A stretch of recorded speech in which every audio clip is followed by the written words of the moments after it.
Esse é o Ancapso e nós vamos falar agora do desafio do PT com os evangélicos, né? Todo mundo sabe que o Lula tem uma aprovação muito maior entre os católicos do que entre os evangélicos.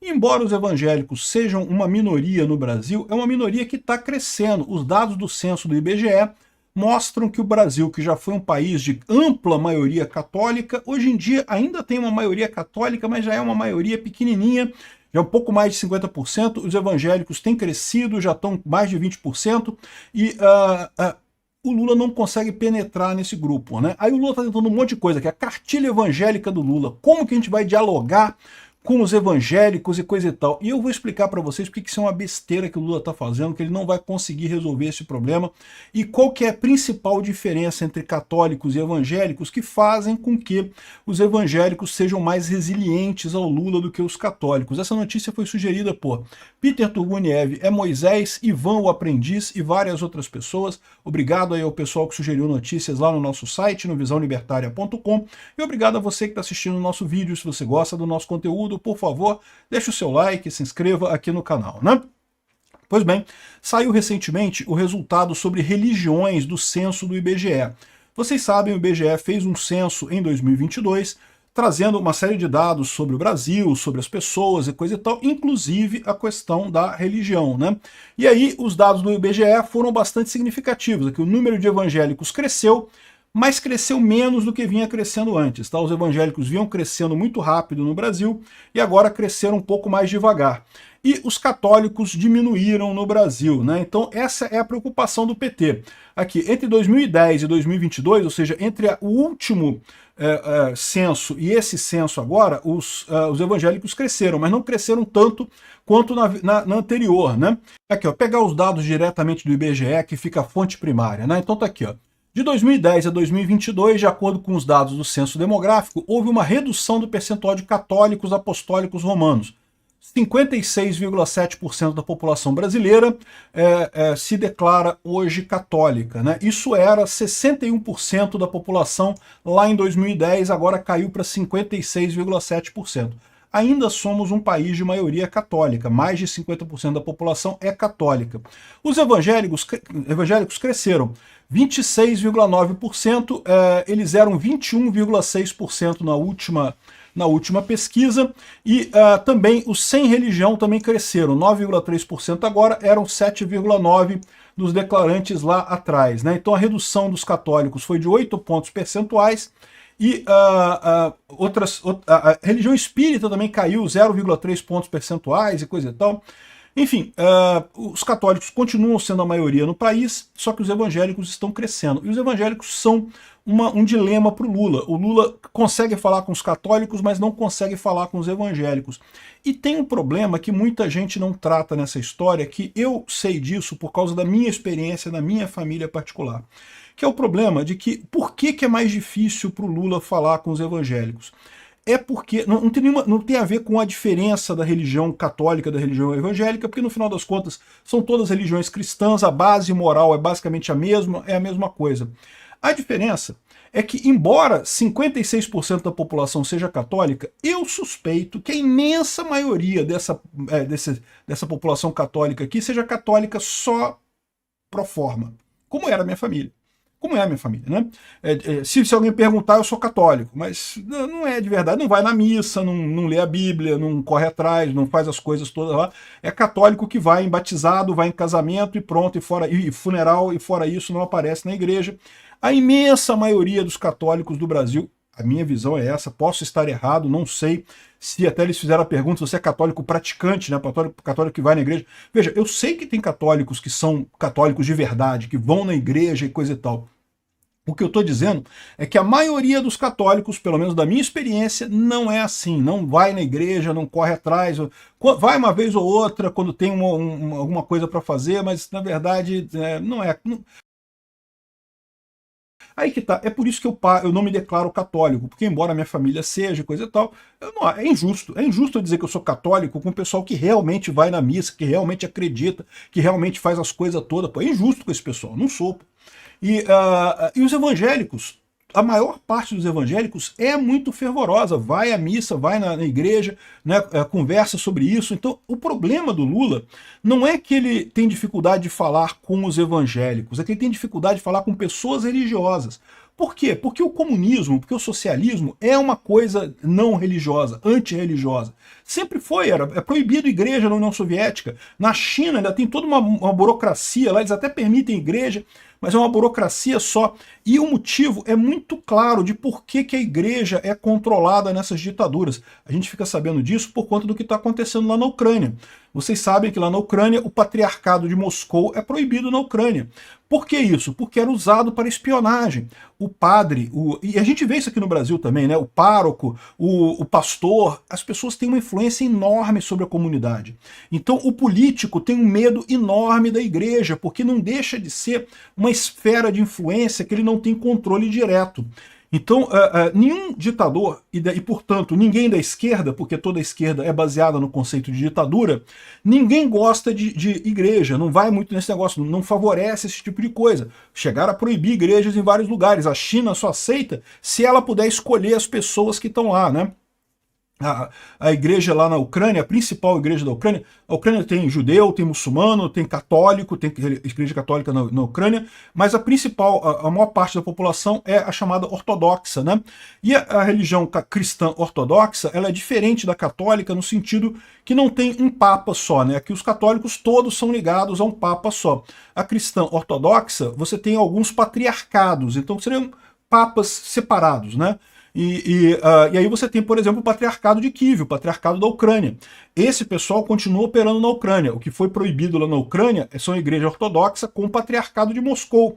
Por quê? Porque o patriarcado de Moscou fazia espionagem, né? Esse é o problema. A igreja tem um poder sobre o povo muito maior do que o pessoal, que os políticos gostam, né? Os políticos adoram quando é a igreja que apoia eles. Quando não apoia eles, os políticos não gostam, porque sabem que existe uma força política muito grande por trás da igreja, no final das contas, né? A igreja, naquele ponto que eu falo para vocês, né? É a última milha da ação política. Nós aqui que discutimos as ideias políticas, o canal meu, que é um canal que, em última análise, discute política e coisa e tal, a gente trata muitos temas, é verdade, mas no final das contas, a gente não chega nas pessoas que não estão interessadas em política. Tem uma grande parcela da população que simplesmente não interessa. Esses assuntos que a gente discute aqui, não, que tem que ser assim, privatização ou não privatização, fazer isso, liberalismo econômico, não sei o que lá. Esses assuntos todos, a gente se interessa por isso, mas tem uma parte da população que não está nem aí para isso. E o que acontece? Como é que você chega nessas pessoas? Como é que você convence essas pessoas a votarem? E existem várias maneiras, por exemplo, aqui nas comunidades no Rio de Janeiro, você tem tipicamente o líder comunitário que fala muito bem com esse pessoal, você tem, em todos os lugares do Brasil, você tem pessoas que são pessoas influentes ali, que conseguem convencer as pessoas, vamos votar, vota em fulano, não, fulano é gente boa, vota nele que é legal, é bacana e coisa e tal. E uma das pessoas que faz esse papel é o pastor, ou padre, ou o religioso daquela religião. Isso é muito importante, né? O religioso tem uma força muito grande. Então, o problema do Lula, o Lula está fazendo até aqui, ó, cartilha evangélica, olha que lindo aqui, ó. Cartilha evangélica, diálogo nas eleições, ele está falando aqui, ó, como facilitar o diálogo, né? Uma coisa que eles falam óbvio aqui, lembrar que religião evangélica, aliás, diferente tanto da ortodoxa quanto da católica, a religião evangélica é ainda mais descentralizada, são várias igrejas que têm, é lógico, todas elas são cristãs, todas elas acreditam em Cristo, têm uma base moral comum, mas tem ensinamentos, tem posições diferentes sobre vários temas no final das contas. Então, muito mais do que a igreja ortodoxa, né, a gente que é católico está acostumado com um padre, um papa só que manda em tudo. A igreja católica é extremamente homogênea se comparada com essas outras igrejas, né? A evangélica não, tem um monte de igreja, cada igreja é de um tipo, né? E daí o pessoal fala aqui que esse é um ponto, né? Você a diversidade, uma grande diversidade, coisa e tal, e valorizar a família, mas isso é um ensinamento cristão, não é só um ensinamento evangélico, né? Os católicos também.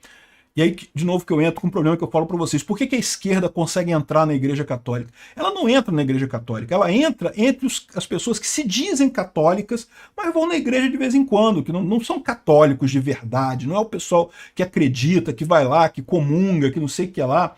Enfim, então ele fala aqui um monte de coisa, valorizar a liberdade religiosa, não culpar os evangélicos pelos líderes evangélicos que você não gosta, deveria ser óbvio isso, né? Porque eu já vi muito esquerdista falando, não, porque o cara lá, o pastor Silas Malafaia, falou não sei o que lá. Meu amigo, Silas Malafaia é de uma igreja que tem num lugar ali, não quer dizer que todos os evangélicos gostem do Silas Malafaia ou acreditem no Silas Malafaia ou coisa e tal. É lógico, tem alguma identificação, mas não quer dizer que é todo mundo a mesma coisa, né? Mas isso deveria ser óbvio isso, né? Mas, de novo, é o que eu falo pra vocês, eles falam um monte de coisa aqui que no final das contas eu não vejo que... o que não fazer, não exagerar em falar de nome de Deus. Eu tô falando para vocês, o pessoal descobre esse negócio de tentar se passar por religioso, é arriscado pra caralho. As pessoas que são religiosas mesmo, elas percebem isso, pô. Enfim, agora no final das contas, o problema do Lula com a religião evangélica é porque o pessoal da religião evangélica é religioso mesmo. Eu tô para te dizer que se fizesse uma pesquisa no Brasil para ver o quanto que o pessoal gosta do PT, pegando os católicos, mas só os católicos praticantes mesmo, aqueles que vão lá, que se comungam, que vão à igreja todo final de semana, pelo menos todo domingo, e se interessam pela igreja, estudam a Bíblia e coisa e tal. Se pegasse só esse pessoal, o Lula também não teria popularidade. O problema é que eles pegam o pessoal que não está nem aí para religião. Aí realmente nesse pessoal o Lula não tem problema, o Lula consegue mais votos e coisa e tal. Então o problema maior que eu vejo é esse, não é católicos versus evangélicos, é pessoas religiosas versus pessoas não religiosas. O Lula acaba tendo uma entrada maior em pessoas não religiosas, né?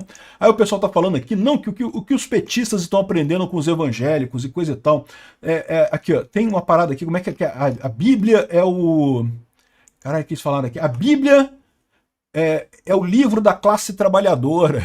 Meu amigo, eu acho que é mais do que o Marx. Mas aí que tá, essa que é a dificuldade do pessoal, porque o Lula quer convencer exatamente que é para não prestar atenção no que a Bíblia prega, é para prestar atenção no que nós comunistas pregamos, né?